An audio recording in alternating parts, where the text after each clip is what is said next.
Aujourd'hui, je vais partager 5 erreurs à éviter afin de profiter de ces vacances, afin de potentialiser ces vacances, afin que les vacances soient un réel moment de ressourcement. Bonjour à tous, alors pour ceux qui ne me connaissent pas, je m'appelle Xavier, je suis coach et j'aime travailler sur les différentes sphères de notre vie afin d'éviter un épuisement familial, professionnel, burn-out, peu importe, mais essayer de trouver le meilleur épanouissement possible dans sa vie. Avant de commencer, n'hésitez pas à vous abonner si vous n'êtes pas encore abonné. N'hésitez pas à partager et à mettre un petit like afin que ces vidéos tournent et qu'un maximum de personnes peuvent avoir de l'information afin d'éviter cet épuisement, afin d'éviter le burn-out.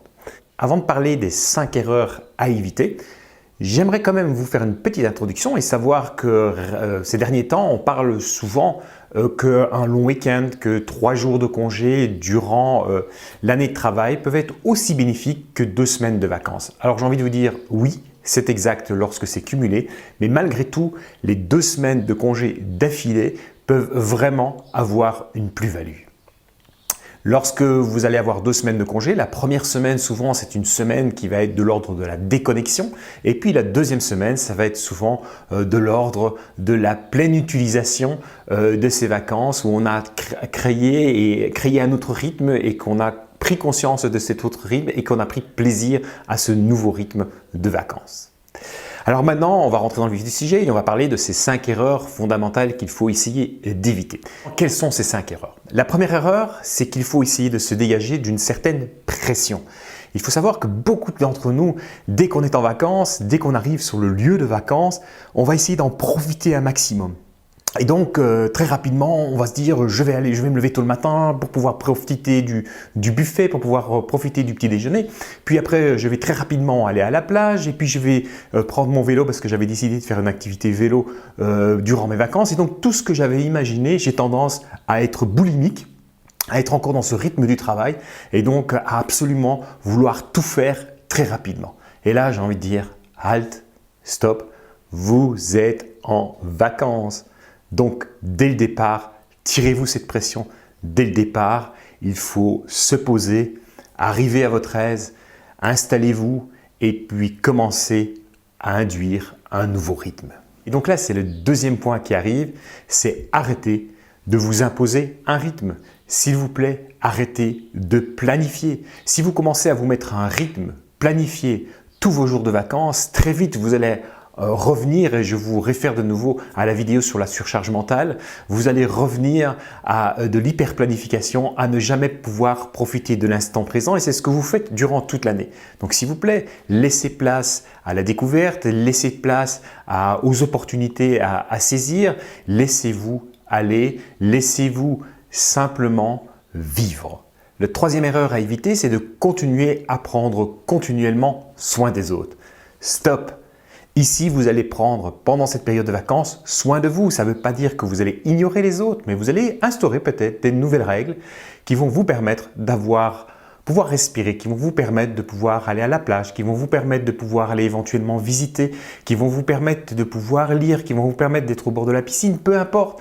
Ces activités qui vous font plaisir, qui vont vous reconnecter à vos émotions et à votre bien-être. Donc, il va falloir être à l'écoute de ces émotions et de ce bien-être pour pouvoir en profiter. Vous pouvez aussi instaurer, pour essayer de moins vous occuper des autres, c'est responsabiliser les autres. C'est l'occasion de dire à chacun des membres de la famille un rôle bien spécifique, bien particulier durant les vacances qui va vous alléger, qui va permettre à pouvoir en profiter pour vous et pouvoir en profiter aussi ensemble. Quatrième erreur à ne pas faire, c'est de garder les mauvaises habitudes.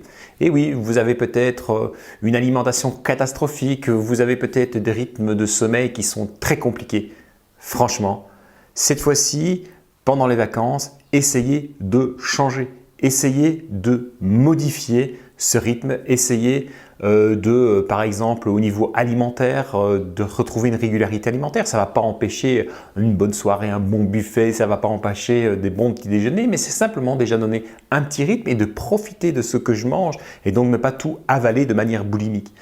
C'est par exemple retrouver un rythme sommeil, veille, ça ne va pas vous empêcher de faire des soirées, absolument pas. Mais si vous êtes fatigué le lendemain, vous restez un peu plus longtemps au lit, vous faites la grasse matinée, vous permettez à votre corps de récupérer.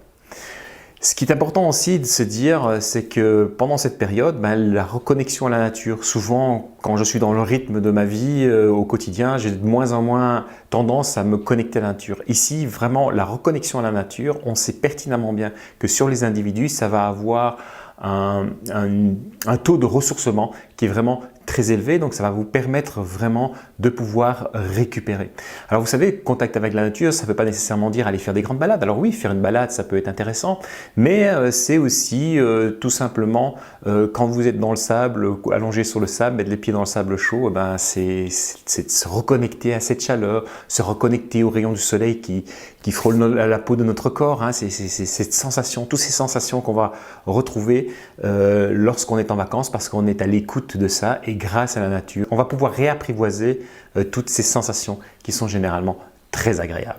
Donc vraiment, le contact à la nature va être un élément essentiel du ressourcement. Et la cinquième erreur à éviter, c'est dès la deuxième semaine, comme on le fait très souvent, dès la deuxième semaine, c'est de penser déjà au retour de vacances. Alors comment est-ce que je peux faire?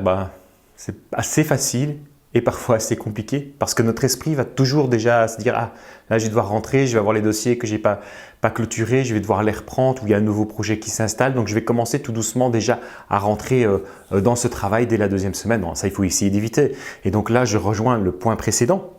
C'est simplement si vous êtes reconnecté à vos émotions, c'est reconnecter à l'instant présent. Et donc dès que votre esprit va aller sur le futur, essayez de le ramener sur des choses concrètes, des sensations concrètes, du ressenti.